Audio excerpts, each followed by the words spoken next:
I have a confession to make. Like a lot of people, we have a lot of stuff.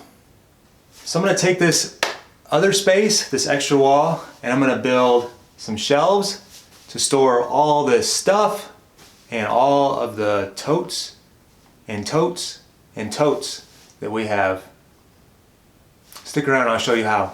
For this project, I'm going to use 12 2x4s and one sheet of 4x8 1/2-inch plywood. $120 total for what I'm going to use. And my space is kind of unique. It's a little bit L-shaped, but I designed it so that hopefully I'll have minimal waste. For this project, I'm going to use my table saw, circular saw, and miter saw to cut down this material. Now you might not have all of those saws, and I'll try to give you alternatives along the way.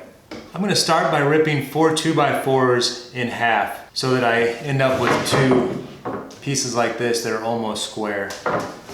Now, an alternative to the table saw is you could purchase your lumber as 2x2 pieces or 2x3 pieces. Those are going to be a little bit more expensive in the long run than getting a 2x4 and ripping it in half.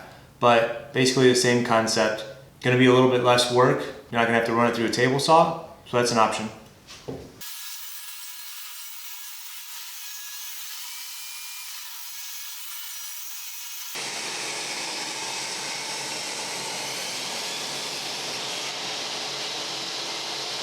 Back down into the future space of where these shelves are going to be, set up a little temporary workstation so that I don't have to make so many trips up and down the stairs. My little miter saw here with a little makeshift support system there that is the same height as the miter saw table.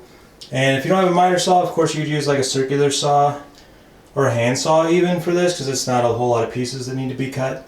But I went ahead and set this up in this very tight space.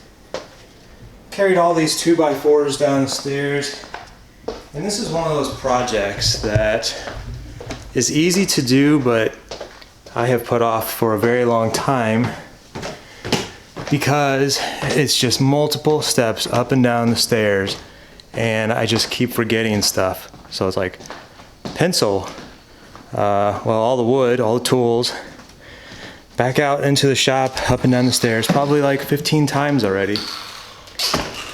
It's good exercise.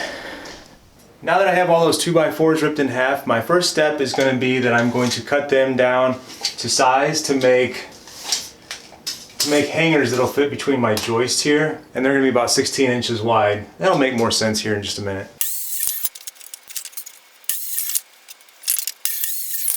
Now I'm back here in this corner, and what I'm planning to do is use a couple of these 16-inch pieces as braces or mounts or brackets for where the legs of these shelves are going to go. So I'm going to attach them directly to the floor joist.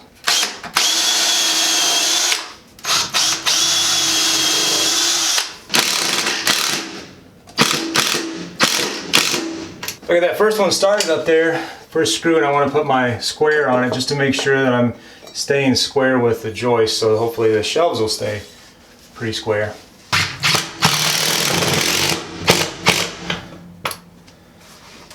And now with that brace in place, I'm going to cut down 2 other 2x4s to use as the legs for this corner of the shelf. And I'm going to measure them individually because basements tend to be a little bit uneven, and each 2x4 is probably going to be a slightly different measurement.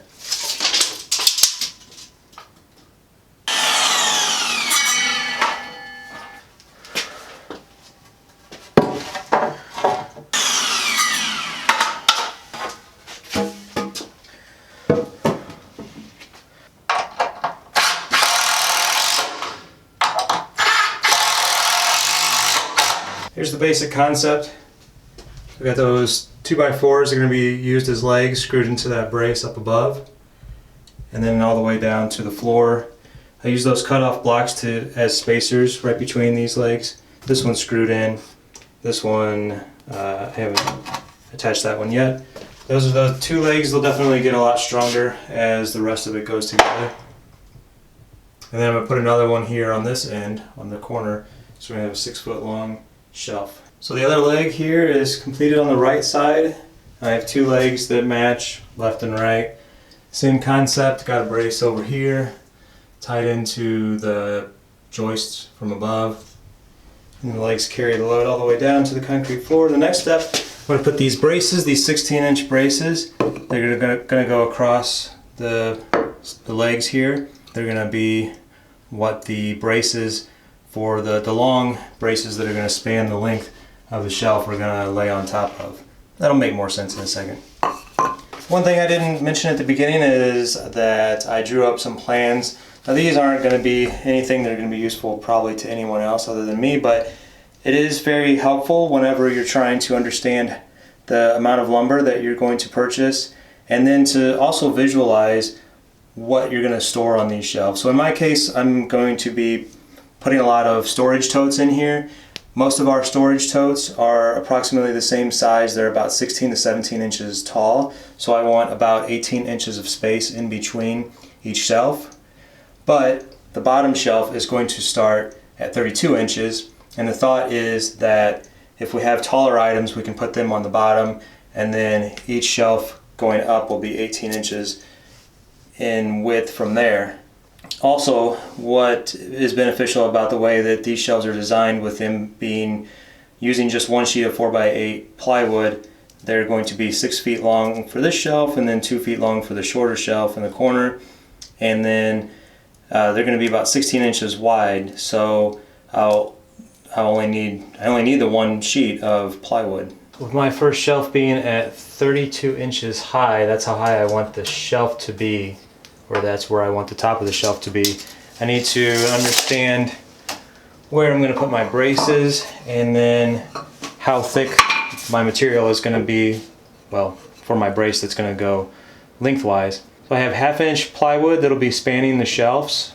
So at 31.5 inches is where this brace will be that will run the lengthwise of the shelf, and then below that is where I'll have the brace that'll hold the span up. So I'm going to mark that spot for where I want to screw it to the legs.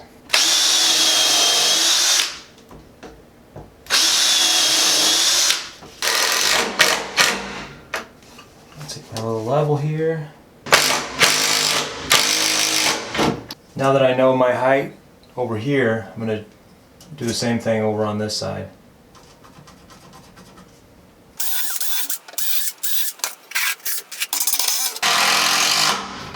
It's starting to get really tight back here, so I think one thing I better do before I can't get back there anymore is add the legs that are going to go on either side over here for this end shelf. It'll be a little bit more straightforward here in the corner, because I'll be able to tie into these existing studs. It's going to be a smaller version of the shelves that we're building here. It's just going to be 2 feet wide in this space.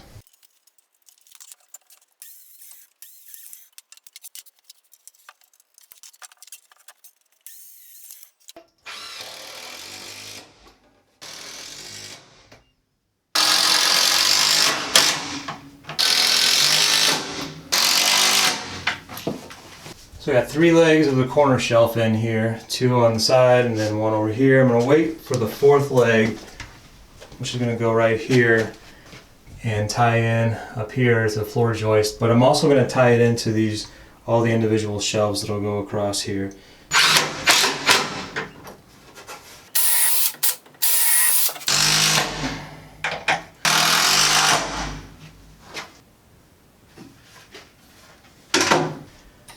We have the rails supports for all 3 of the shelves, and finished the 4th leg right here for the small shelves that'll go in the corner here. So hopefully that's beginning to take shape now. We'll be back at it tomorrow. Here I'm using my track saw to cut the plywood into 15 3/4 inch strips. The track saw isn't a common tool for most homeowners, but you could use a circular saw and a straight edge.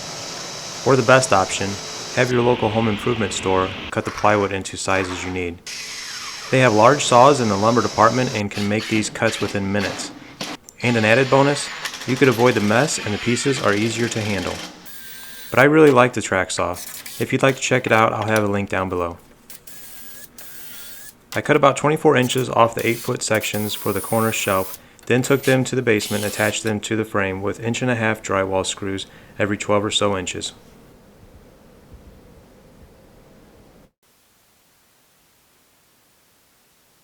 Then we loaded this thing up with all of our long-term storage totes.